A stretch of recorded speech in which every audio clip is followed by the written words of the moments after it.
All right, well, let's see what Nancy Pelosi had to do with the January 6th protests. Let's check it out here. And I briefed all of the leadership of the plans to get them back into chambers. That would have been call number 3 with Speaker Pelosi. So you didn't have one call, you didn't have two calls, you had three calls. So Speaker Pelosi's comments that she didn't speak to you are inaccurate. That is correct, sir. Today we're here to discuss the security failures that occurred on January 6, 2021, and how we can prevent these failures from occurring again. I want to dive into the questions, Chief Son. In your transcribed interview, you mentioned that you met with the House Sergeant at Arms regarding the National Guard prior to January 6th. Is that correct? Yes, sir.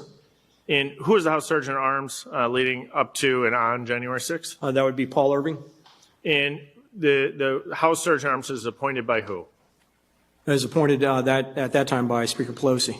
And in your transcribed interview, you mentioned that when you first brought up the National Guard to the House Sergeant at Arms in the days leading up to January 6th, that Mr. Irving said he, quote, didn't like the optics, end quote. Is that correct? That is correct. He referenced being concerned for optics. And on January 6th, when you went to Mr. Irving to get his approval to call in the Guard, Mr. Irving said he would, quote, run it up the chain. Is that correct? Yes, sir. That was a telephone call. I didn't see him in person when I first made that request. The House Sergeant at Arms is considered probably the most senior security official on the House side. When Mr. Irving says he has to, quote, run it up the chain, end quote, what did that mean? I took that to mean his leadership chain. And who would be his leadership chain? He's functionally the most senior security official on the House side, correct? That's his title. That's part of the title, the senior law enforcement official for the House of Representatives. But he would have been referring to the leadership team that goes up to Speaker Pelosi. So the political leadership team, meaning elected officials, not another security official. Is that that is correct, sir? He's the top security official for the House. So running up the chain would most likely, in your opinion, is through the Speaker's office and possibly to Speaker Pelosi? That would be where it ends, yes. Okay, so let's park that there, and then let's jump to a second set here. In a press conference on January 7th, Speaker Pelosi called for your resignation on national television. Oh, yeah. Speaker Pelosi also stated that she had not talked to you since the initial breach of the Capitol. But according to your transcribed interview, you were on the phone with Speaker Pelosi a few times. Can you explain that discrepancy? Yeah, that is correct. I spoke to Speaker Pelosi 3 times that evening. I believe him. She went on national TV and said I'd never spoken to her, but I spoke to her 3 times. The three times were the first time when I went over to brief Vice President Pence at the secure location. I'd called House Sergeant at Arms Irving, told him I was going over to brief the Vice President. I was also going over to do a personal assessment of the Capitol. At that point, things were getting under control. Went over there, briefed him on when we can get them back into chambers with Mr. Irving being fully aware. He said he wanted to get Speaker Pelosi on the phone. He made a phone call from his cell phone at approximately 5:34, where I first briefed Speaker Pelosi. The second call was when I left that location. As I was walking away, I met up with Mr. Stenger, and we started walking over to the Senate to go brief the Senate. When Jennifer Hemingway, I believe it was Jennifer Hemingway, handed me the cell phone, and it was Emily Barrett's cell phone calling her, and it was Speaker Pelosi on the other line. This is my second call with Speaker Pelosi, questioning the information I'd given to Vice President Pence about when we can get back into chambers. I assured her that information was correct. I could get them back into chambers by 7 p.m., and the call ended. That was call number 2. Call number 3 was 6:25 p.m. I was over at the Senate from the secure location, from where the Senate had been sequestered, and on a cell phone using Robert Karam's cell phone, they dialed leadership, who was over off-site at a secure location, and I briefed all of the leadership of the plans to get them back into chambers. That would have been call number 3 with Speaker Pelosi. So you didn't have one call, you didn't have 2 calls, you had 3 calls. So Speaker Pelosi's comments that she didn't speak to you are inaccurate. She lying. That is correct, sir. Let me shift gears and go back as it relates to the optics of bringing people up to Capitol Hill and running things up the chain of command, ultimately to the Speaker's office. Do you think Speaker Pelosi's office or Speaker Pelosi herself politicized Capitol security? I have no idea on that, sir. Okay. Of course. Any other clarifications you'd like to make as it relates to Speaker Pelosi's comments that you didn't speak to her? I just, wish she had considered that, wish she had considered some of the stuff that I've faced and the efforts I went through to bring in the outside resources on that day before she called for my resignation. Thank you very much for being here. I yield back. Since that interview, to go back and check the record. So when did you speak with the former president on January 6th? Did you talk to the former president before, during, or after the attack on the Capitol? Of course I've talked to the president. All three? Of course I've talked to the president. I've been clear about that. I talk to him all the time. This is not about me, Mr. Chairman. I know you want to make it about me. You want to make it about individuals, other individuals. But this is about the lack of a proper security presence that day. That's what this committee, if this committee is going to do something that's worthwhile, that's what they should be investigating. Of course I talked to the president. I talked to him that day. I've been clear about that. I don't recall the number of times. But it's not about me. I know you want to make it about that, but this is about the, why wasn't, how about this? Why wasn't the National Guard here that day, Mr. Chairman? If I can reclaim my time, I just want... Have you asked that question? Have you asked the Speaker, why wasn't the National Guard here? No, my question to you, I'm asking the question to you. And I gave you the answer. Did you talk to the president, former president, before, during, or after the attack on the Capitol? All three. Or was it all three? The reason why I ask is, you know, you had 84 days since you said you couldn't remember, and you would check. So if you could just clarify the record, was it before, during, or after the attack on the Capitol? I talked to the president after the attack. So not before or during? Right. Okay, and you... And I've been clear about that. Well, But here, let me ask you a question. You brought up January 6th. All right. But yeah, but my understanding is that you said to a reporter from Politico that you spoke to him during. So it was now after the attack, or you? During. He just said after. No, I didn't speak to the president during the attack. Oh, okay. So you admitted to speaking to the former president on January 6th, the same day you voted to overturn the election.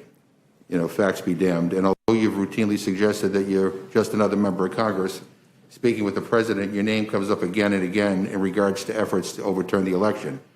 There is even reporting that back on December 27th, then President Trump spoke with then acting Attorney General Jeffrey Rosen and others to discuss how to reverse Biden's win. An official who was on that call, Richard Donahue, notes you, Mr. Jordan, as a lawmaker who was referenced. This is the same meeting where President Trump told the Justice Department, according to handwritten notes by Mr. Donahue, and I quote, "Just say that the election was corrupt and, quote, leave the rest to me and our congressman." Did you discuss with President Trump a coordinated effort to overturn the results of the election? I have no idea what you're talking about. I have no idea what that is. Of course not. But you brought up January 6th, Mr. Chairman? What? You brought up January 6th, and you said we tried to overturn the results of the election by simply objecting? No, I just know he said by objecting. Here's what I know.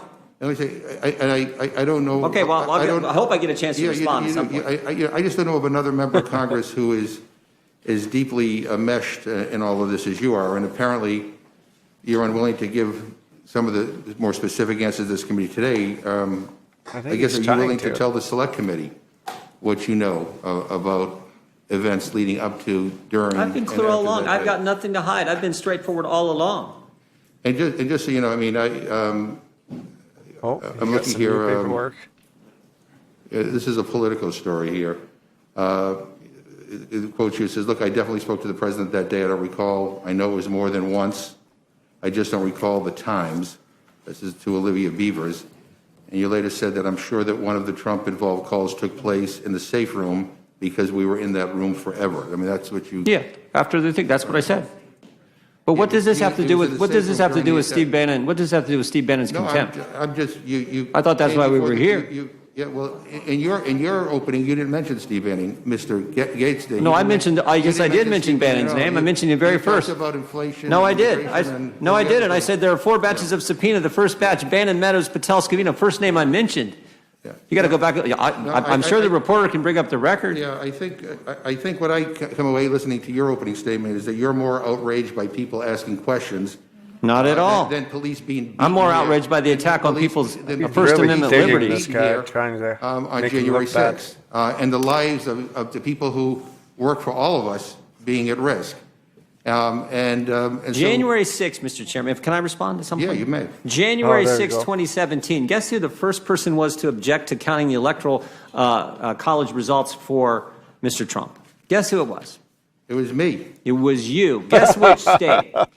Alabama. Which state? Alabama, a state President Trump won by 30 points. So you can object to Alabama on January 6, 2017, and for 4 years, you guys can go after President Trump, the Trump-Russia investigation. You can do that for 4 years. In October of 2020, Hillary Clinton said just weeks before the election, she said the 2016 election was stolen from her. So you guys can investigate that, all based on lies, for 4 years. We're not allowed to ask questions for 4 minutes about the 2020 election. We're not allowed to object to Pennsylvania, where they unconstitutionally changed their election law, but you can object to Alabama? No, well, I'm glad you raised that issue. All right. Mr. Raskin sure can he's object very to glad. Florida? All right, it's my time now. So I raised the issue of Russian interference in our election. I also raised the issue of voter suppression, which was a real concern in that election. I took the action, and I said at the time, it's a symbolic action. I had no senator to join with me, but I wanted to make sure that the issue of voter suppression and potential So it's okay Russian... for you to do it? Excuse me, please. There's a difference here. I did not organize a rally or have meetings to actually plan and undermine an election. I didn't either. And the Capitol wasn't attacked before I made my objection. There's a difference. The difference being where Democrats are allowed, but Republicans Mr. Jordan, aren't. if you don't want to testify here, you're free to leave. You keep saying all kinds of things. Don't give me a chance to respond. Seriously, I've given you a chance to respond. You won't let me get a question out. All right, go ahead. All right? Ask your question. The Capitol wasn't attacked before or after I made my objection. The vice president wasn't rushed to a secure location. Where's this question? His life wasn't threatened. President Obama at the time didn't tweet out a video saying he loved rioters. There wasn't even a vote on my objection. So there's a false equivalency here as an attempt to whitewash what happened on that terrible, terrible day. I'm not trying to I was the whitewash it. last person off the floor on January 6th. And I came face to face with these people in the speaker's gallery. And I will tell you, I was there too, Mr. Chairman. if you want me to describe what evil looks like, it's looking to those faces, those people who, while 3 police officers were in front of the door trying to protect all of us, they were smashing the windows open to get at people. And so, the notion that there's all this outrage today over people asking questions, and there's not outrage over the fact that the police, the Capitol Police, who are here to protect us and who do protect us every day, were beaten. People lost their lives. Others' lives were threatened. The fact that somehow we asking questions about trying to figure out why did this happen, who is responsible, that somehow that is a bad thing. Give me a break. Give me a break. I mean, Where's this question? One of you mentioned political theater.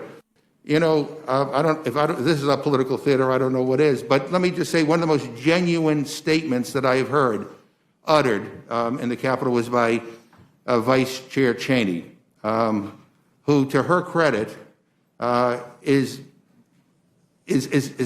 embracing the truth and asking her Republican colleagues to join with her in making sure that the questions are answered in a way so the American people know what happened, so it never, ever, ever happens again.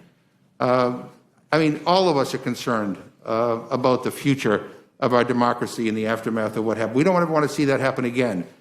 So that's what this is all about. So we could talk about inflation, we could talk about the border, you could talk about whatever you want to talk about. Fine. You're at the Rules Committee, you could talk about whatever the hell you want to talk about. But the bottom line is, I think what we're doing here today is absolutely necessary. Can I respond? You may.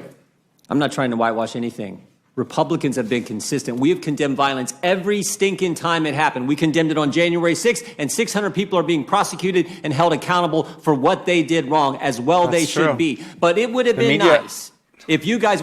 The media really turned it around that day to make it look like it was brought on by Mr. Trump. But if you look, like they cut out some of the things that he was saying to make it sound like he was telling people to go out there and riot.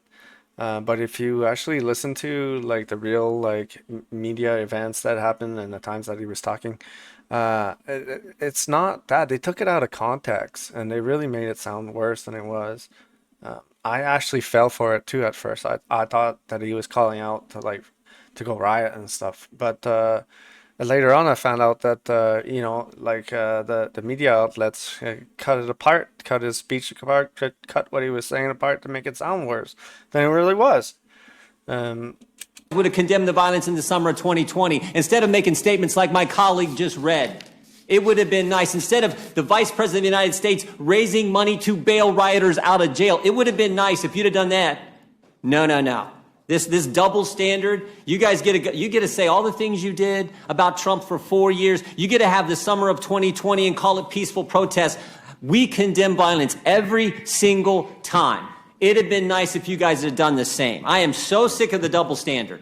Americans are so sick of the double standard. Oh, yeah. I think many of us did condemn it. I condemn violence wherever it may occur. But, let me just say this. You can yell and scream as much as you want. The bottom line is, No, I'm not yelling and screaming. we saw what we saw. I'm reflecting And where the deal is, American people are. They've had it with the double The standard. American people saw. You're allowed to They object. did. We're not. No, you could object. That's not the issue. Is not whether or not you raised an objection, Mr. Jordan. The issue is what transpired that day. The issue. And we had nothing to do with that. We had nothing to do with that. Well, we'll see. We'll see where the investigation You leads. guys are- But after all of this time, We still, did see it. you cannot say those 5 words that the election was not stolen. With that, I'm happy to yield to the gentleman from Oklahoma. Unbelievable.